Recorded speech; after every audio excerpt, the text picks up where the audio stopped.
ഇതാട്ടോ പപ്പയുടെ സ്വന്തം ഗാർഡുമാര്. പലപ്പോഴും പപ്പയ്ക്ക് ഇവളുമാരൊരു പ്രശ്നമാണ്. കാരണം എന്താ വെച്ച് കഴിഞ്ഞാല് ഒന്നെങ്കിൽ നടക്കണ വഴി മുമ്പിലുണ്ടാവും, അല്ലെങ്കിൽ എവിടെയും നിന്ന് മുണ്ട് കടിക്കുക, ചെരുപ്പ് കടിക്കുക. ഇത് തന്നെയാണ് ഇവളുമാരുടെ പരിപാടി.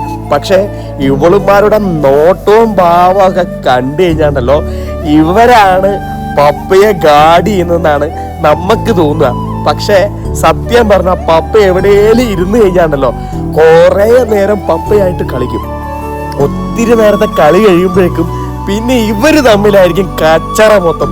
പിന്നെ ഇവര് തമ്മിൽ കച്ചറ എന്ന് പറഞ്ഞ ഈ സ്കൂൾ പിള്ളേര് കച്ചറ ഉണ്ടാക്കണ പോലെ തന്നെ ഒരു തരത്തിലും വിട്ടുകൊടുക്കാത്ത രീതിയിൽ ഇവന്മാരുടെ അടിയും പിടിയും ബഹളായിരിക്കും.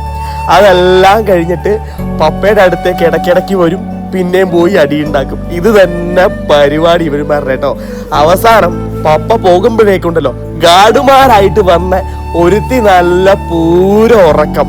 അവസാനം പപ്പ തിരിഞ്ഞു നിന്ന് വിളിക്കേണ്ട വന്നു.